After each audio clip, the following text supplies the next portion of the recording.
ಅಲ್ವಾ? ಸೆಟ್ ಆಗುತ್ತಲ್ವಾ? ನನಗೆ ಇವನಿಗೆ ಸೆಟ್ ಆದ್ಮೇಲೆ ಎಲ್ಲರಿಗೂ ಸೆಟ್ ಆಯ್ತದೆ. ಸುಪ್ರೀಂ ಸರ್, ಈ ರೀತಿ ಒಂದು ಆಲೋಚನೆ ಯಾಕೆ ಬಂತು ನಿಮಗೆ? ಬಿಕಾಸ್ ಇಟ್ಸ್ ವಂಡರ್ಫುಲ್ ಆಪರ್ಚುನಿಟಿ ಎಷ್ಟೋ ಜನಕ್ಕೆ. ಫಸ್ಟ್ ಇದು ಹುಕ್ ಲೈನು ಸೆಟ್ ಆಗಲ್ಲ ಅವಾಗ ನನಗೆ. ಸಾಮಾನ್ಯವಾಗಿ ಯಾರಿಗೇ ಆಗಲಿ ಈ ಸಾಂಗ್ ಫಾಸ್ಟ್ ರೀಚ್ ಆಗ್ಬಿಡುತ್ತೆ. ಕರೆಕ್ಟ್. ಮಕ್ಳಿಗಾಗ್ಲಿ, ಅಜ್ಜಿದಿರ್ಗಾಗ್ಲಿ, ಲವರ್ಸ್ಗಾಗ್ಲಿ, ಗಂಡ ಹೆಂಡ್ತಿರ್ಗಾಗ್ಲಿ, ಯಾರಿಗಾದ್ರೂ ಕರೆಕ್ಟ್. ಏನೇ ಪ್ರಾಬ್ಲಮ್ ಆದ್ರೂ ನಂಗೆ ನಿಂಗೆ ಸೆಟ್ ಆಗಲ್ಲ ಹೋಗಿ ಅಂತೀವಿ. ಯಾವಾಗ ನಂಗೆ ಸೆಟ್ ಆಗಲ್ಲ. ಅವ್ರು ರೈತ ಗದ್ದೆ ಉಳೋನಿಗೂ ಅಷ್ಟೇ. ಸೊ ಒಂದು ಹೇಳ್ತಾರೆ ಇದಕ್ಕೆ ಯಾಕೋ ನನಗೂ ಸೆಟ್ ಆಗಲ್ಲ ಇದಕ್ಕೆ ಅಂತ ಹೊಡಿತೀವಿ. ಹಂಗೆ ಅದು ತುಂಬಾ ಎದುರು ಪದ.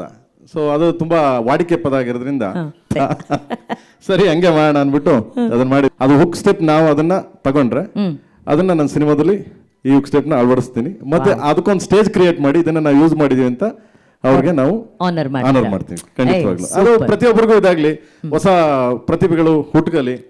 ಸೊ ಇದರಿಂದ ಅಂತ, ಯಾಕಂದ್ರೆ ಪ್ರತಿಯೊಬ್ಬರು ಎಲ್ಲ ಹೊಸೊಬ್ಬರ ಕೈಲಿ ಸಾಹಿತ್ಯ ಬರೆಸ್ತೀನಿ, ಎಲ್ಲ ಹೊಸೊಬ್ಬರನ್ನ ಇಂಟ್ರೊಡಕ್ಷನ್ ಮಾಡೋದ್ರಿಂದ ಇದು ಒಂದು ಹೊಸದು ಇದಾಗ್ಲಿ ಅಂತ ಫಸ್ಟ್ ಟೈಮ್ ಮಾಡಿದೀವಿ. ಅದು ಸ್ಯಾಮಣಂಗ್ ಸಲ್ಬೇಕದು ಐಡಿಯಾ. ಸೂಪರ್. ನಂದಲ್ಲ, ನನ್ಗೂ ಅವಕ್ಕೂ ಸೆಟ್ ಆಗಲ್ಲ, ಇವ್ರಿಗೆ ಸೆಟ್ ಆಗುತ್ತೆ.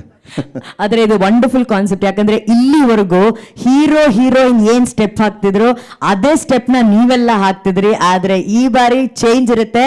ನೀವ್ ಹಾಕೋ ಸ್ಟೆಪ್ ನೇ ನಮ್ಮ ನಾಯಕ ಹಾಗೂ ನಾಯಕಿ ಹಾಕ್ತಾರೆ. ಇದು ನಿಜವಾಗ್ಲೂ ಸಿನಿಮಾ ಪ್ರೀತಿ ಅಂತಂದ್ರೆ ಖಂಡಿತ. ನೈಸ್. ಓಕೆ, ಇದು ಒಂದು ಕಡೆ. ಆದ್ರೆ ಪ್ರೇಮ್ ಸರ್, ಈ ಸೆಟ್ ಆಗಲ್ಲ ಹೋಗೋಣ ಅಲ್ವಾ? ಸೆಟ್ ಆಗುತ್ತಲ್ವಾ? ನನಗೆ ಇವನಿಗೆ ಸೆಟ್ ಆದ್ಮೇಲೆ ಎಲ್ಲರಿಗೂ ಸೆಟ್ ಆಯ್ತದೆ. ಸುಪ್ರೀಂ ಸರ್, ಈ ರೀತಿ ಒಂದು ಆಲೋಚನೆ ಯಾಕೆ ಬಂತು ನಿಮಗೆ? ಬಿಕಾಸ್ ಇಟ್ಸ್ ವಂಡರ್ಫುಲ್ ಆಪರ್ಚುನಿಟಿ ಎಷ್ಟೋ ಜನಕ್ಕೆ. ಫಸ್ಟ್ ಇದು ಹುಕ್ ಲೈನು ಸೆಟ್ ಆಗಲ್ಲ ಅವಾಗ ನನಗೆ. ಸಾಮಾನ್ಯವಾಗಿ ಯಾರಿಗೇ ಆಗಲಿ ಈ ಸಾಂಗ್ ಫಾಸ್ಟ್ ರೀಚ್ ಆಗ್ಬಿಡುತ್ತೆ. ಕರೆಕ್ಟ್. ಮಕ್ಳಿಗಾಗ್ಲಿ, ಅಜ್ಜಿದಿರ್ಗಾಗ್ಲಿ, ಲವರ್ಸ್ಗಾಗ್ಲಿ, ಗಂಡ ಹೆಂಡ್ತಿರ್ಗಾಗ್ಲಿ, ಯಾರಿಗಾದ್ರೂ ಕರೆಕ್ಟ್. ಏನೇ ಪ್ರಾಬ್ಲಮ್ ಆದ್ರೂ ನಂಗೆ ನಿಂಗೆ ಸೆಟ್ ಆಗಲ್ಲ ಹೋಗಿ ಅಂತೀವಿ. ಯಾವಾಗ ನಂಗೆ ಸೆಟ್ ಆಗಲ್ಲ. ಅವ್ರು ರೈತ ಗದ್ದೆ ಉಳೋನಿಗೂ ಅಷ್ಟೇ. ಸೊ ಒಂದು ಹೇಳ್ತಾರೆ ಇದಕ್ಕೆ ಯಾಕೋ ನನಗೂ ಸೆಟ್ ಆಗಲ್ಲ ಇದಕ್ಕೆ ಅಂತ ಹೊಡಿತೀವಿ. ಹಂಗೆ ಅದು ತುಂಬಾ ಎದುರು ಪದ.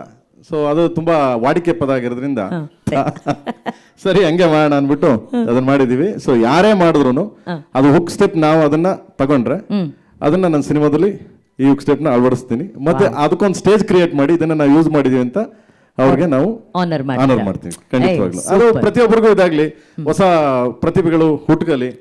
ಸೊ ಇದರಿಂದ ಅಂತ, ಯಾಕಂದ್ರೆ ಪ್ರತಿಯೊಬ್ಬರು ಎಲ್ಲ ಹೊಸೊಬ್ಬರ ಕೈಲಿ ಸಾಹಿತ್ಯ ಬರೆಸ್ತೀನಿ, ಎಲ್ಲ ಹೊಸೊಬ್ಬರನ್ನ ಇಂಟ್ರೊಡಕ್ಷನ್ ಮಾಡೋದ್ರಿಂದ ಇದು ಒಂದು ಹೊಸದು ಇದಾಗ್ಲಿ ಅಂತ ಫಸ್ಟ್ ಟೈಮ್ ಮಾಡಿದೀವಿ.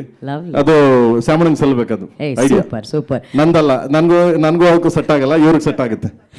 ಆದ್ರೆ ಇದು ವಂಡರ್ಫುಲ್ ಕಾನ್ಸೆಪ್ಟ್. ಯಾಕಂದ್ರೆ ಇಲ್ಲಿವರೆಗೂ ಹೀರೋ ಹೀರೋಯಿನ್ ಏನ್ ಸ್ಟೆಪ್ ಹಾಕ್ತಿದ್ರು ಅದೇ ಸ್ಟೆಪ್ ನ ನೀವೆಲ್ಲ ಹಾಕ್ತಿದ್ರಿ. ಆದ್ರೆ ಈ ಬಾರಿ ಚೇಂಜ್ ಇರುತ್ತೆ. ನೀವ್ ಹಾಕೋ ಸ್ಟೆಪ್ ನೇ ನಮ್ಮ ನಾಯಕ ಹಾಗೂ ನಾಯಕಿ ಹಾಕ್ತಾರೆ. ಇದು ನಿಜವಾಗ್ಲೂ ಸಿನಿಮಾ ಪ್ರೀತಿ ಅಂತಂದ್ರೆ ಖಂಡಿತ. ನೈಸ್. ಓಕೆ, ಇದು ಒಂದು ಕಡೆ. ಆದ್ರೆ ಪ್ರೇಮ್ ಸರ್,